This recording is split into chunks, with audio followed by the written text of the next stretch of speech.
राजा ने भेजा है तुम्हारी मदद करने के लिए। तुम यहाँ के शासक बन सकते हो अगर तुम चाहो तो। तभी अदृश्य चोर पीछे मुड़ता है। क्या क्या बात कर रहे हो? क्या सच में तुम मुझे अदृश्य दुनिया का राजा बना सकते हो? हाँ हाँ हाँ, अरे मेरे पास बहुत शक्तियां हैं।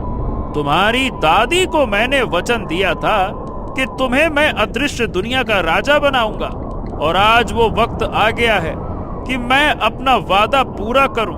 अब मुझे वहां ले चलो जहां तुम्हारी खुद की गुप्त जगह है। बाकी की बात हम वहीं करेंगे। हाँ, चलो चलो चलो चलो, मैं तुम्हें अपने एक गुप्त कमरे में ले जाता हूँ, आ जाओ। अदृश्य चोर लालच में करण को ले जाकर वहां पहुंचा जहां गांव वालों का सारा चोरी किया हुआ खजाना रखा था, और उसी खंडर कमरे में राजकुमारी जंजीरों में जकड़ी हुई रो रही थी।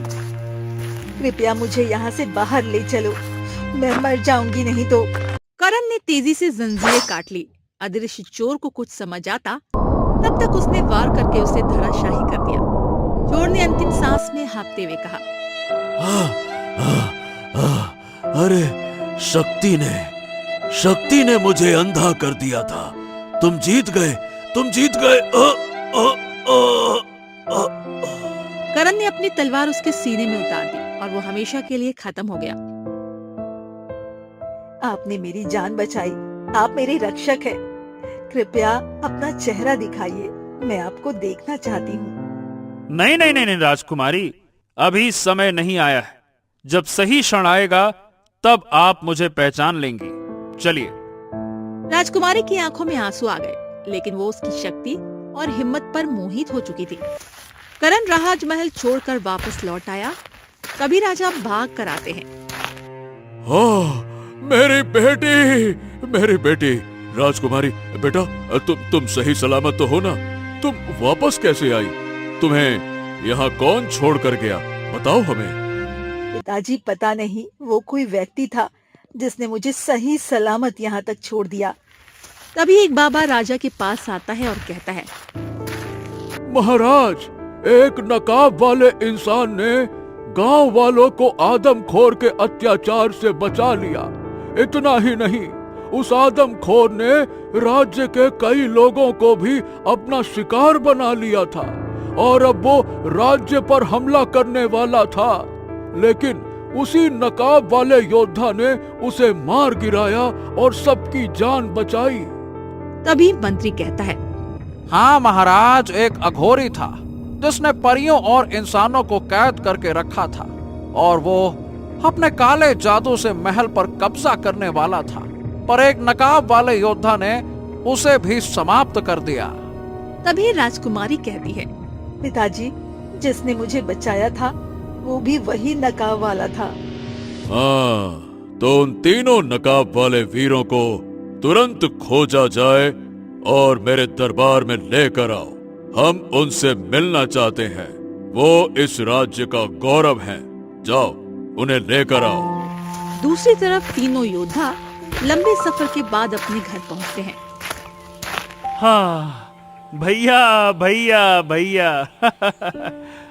आप लोग सही सलामत आ गए। मैं तो बहुत डर गया था कि कहीं आपको कुछ हो ना जाए। हाँ हाँ करण, मैं बिल्कुल ठीक हूँ। मैंने एक अघोरी को हराया जिसने अपने काले जादू से कई लोगों को कैद करके रखा था। वो बहुत ही शक्तिशाली था और पूरी नगरी को डरा कर रखता था, लेकिन मैंने सबको आजाद कर दिया। हाँ, और मैंने भी एक आदमखोर को हराया जो गांव वालों को पकड़कर मार देता था और उनका मांस खा जाता था। वो बहुत ही खतरनाक था। यूं समझो कि कई परिवार बर्बाद हो गए थे, लेकिन आखिरकार मैंने उसे खत्म कर दिया, सबको बचा लिया। और अब तुम बताओ करण कि तुमने किसे हराया? मैंने एक अदृश्य चोर को हराया जो पूरे राज्य में आतंक बन चुका था, और उसने राजकुमारी को उठा लिया था। वो नजर ही नहीं आता था, इसीलिए हर कोई उससे डरता था, पर मैंने उसे खोज निकाला, उसे हराया और राजकुमारी को सही सलामत महल वापस पहुंचा दिया। वाह वाह वाह करण वाह मेरे भाई, तूने कमाल कर दिया। चलो हमारा सफर तो अब पूरी तरह से खत्म हुआ। अब समय है अपने भाग्य को जानने का। चलो हम अपने अपने संदूक को खोलते हैं। ये तीनों अपने अपने संदूक खोलते हैं, पर वो खाली था। केवल एक पत्र रखा हुआ था। हैं? ये क्या? अरे इसमें तो सिर्फ एक पत्र है। अरे इस पत्र को पढ़ो तो सही, शायद इसमें कुछ लिखा हो। पढ़ो। तुमने दुनिया जीत ली है। अब तुम सच्चे बहादुर भी हो और बुद्धिमान भी हो। यही तुम्हारा सबसे बड़ा खजाना है। अब तुम्हारा भाग्य बदल जाएगा। इतने में ही उन्हें बाहर से घोषणा सुनाई देती है। ध्यान दो, राज्य के 3 बहादुर योद्धाओं की तलाश है। उन्हें महल में बुलाया जा रहा है।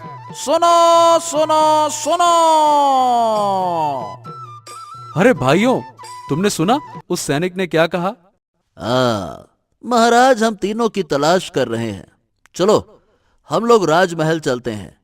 हाँ भैया, चलिए चलते हैं। हम तीनों को अपना नकाब पहन के जाना है भैया। हाँ करण, तुमने बिल्कुल सही कहा। माँ ने जैसा कहा था, हमें उसी वेश में राजमहल जाना है। चलो। फिर तीनों भाई नकाब पहनकर महल की ओर निकल पड़ते हैं। पूरा राज्य इकट्ठा हो जाता है। हर कोई उत्सुक है उन नकाब वाले वीरों को देखने के लिए। अरे भैया, मुझसे तो बर्दाश्त ही नहीं होता। पता नहीं वो 3 वीर कौन है जिसने हम सब की रक्षा की। अब मंदिर से तड़प उठ रही है कि जल्दी उनको देखूं। अरे बस कुछ देर और, देखना वो आते ही होंगे। तभी तीनों भाई नकाब पहने राजमहल में घुसते हैं। तो तुम तीनों नकाब पोश हो, लेकिन मेरी बेटी, मेरी राजकुमारी का हाथ मैं उसी वीर को दूंगा जिसने राज्य की रक्षा की और जिसने मेरे लोगों के लिए अपनी जान की बाजी लगाई। महाराज, मैंने राजकुमारी की जान बचाई। वो अदृश्य चोर राजकुमारी को उठा ले गया था, पर मैंने अपनी जान की परवाह किए बिना उसे खोजा और राजकुमारी को वापस लेकर आया।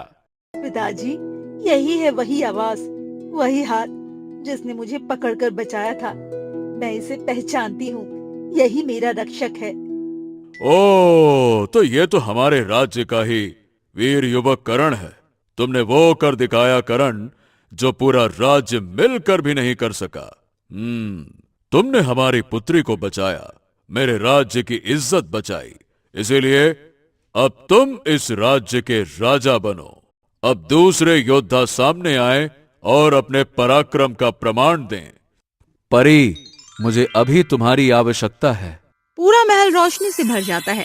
परी सामने प्रकट होती है। अरुण, मैं कब से इसी क्षण की प्रतीक्षा में थी। कब तुम मुझे पुकारोगे और मैं तुम्हारे सामने आऊंगी। मैं चाहती थी मैं तुम्हारा नकाब हटाकर तुम्हारा चेहरा देखूं। अब कृपया अपना चेहरा दिखाइए। अरुण अपना नकाब हटाता है। तुम तो सच में अत्यंत सुंदर हो। जितना सुंदर उतने ही बहादुर। मैं तुमसे विवाह करना चाहती हूँ। अगर मैं इस काबिल हूं तो ठीक है, मैं ये करने के लिए तैयार हूं। अरे वाह, ये तो बहुत ही सौभाग्य का दिन है अरुण। तुम अब परी लोक के राजा बन चुके हो। चलो अब तीसरे योद्धा सामने आए और अपना नकाब हटाएं। विक्रांत आगे आता है और अपने चेहरे से नकाब हटाता है। आओ। ओ अच्छा, तो ये तो विक्रांत है। यानी कि तुमने आदमखोर को मारा और गांव वालों की रक्षा की। हाँ महाराज, मैंने उस दानव को खत्म कर दिया जिसने कई गांव वालों को मौत के अंधेरे में धकेल दिया था। तुम सचमुच अद्भुत हो। तुम तीनों भाइयों ने सिद्ध कर दिया कि एकता, साहस और विश्वास की ताकत से असंभव को भी संभव किया जा सकता है। ठीक है विक्रांत, मैं तुम्हें अपने राज्य के किसान का मुख्य रक्षक घोषित करता हूँ। सारी सभा जय जयकार से गूंज उठती है। हजारों आवाजें हवा में उठती है। जय हो उस दिन से तीनों भाई खुशीपूर्वक अपनी जिम्मेदारी निभाने लगते हैं। प्रिय दर्शकों, अगर आपको ये कहानी अच्छी लगी हो तो वीडियो को लाइक करके कमेंट में हमें जरूर बताइए कि कहानी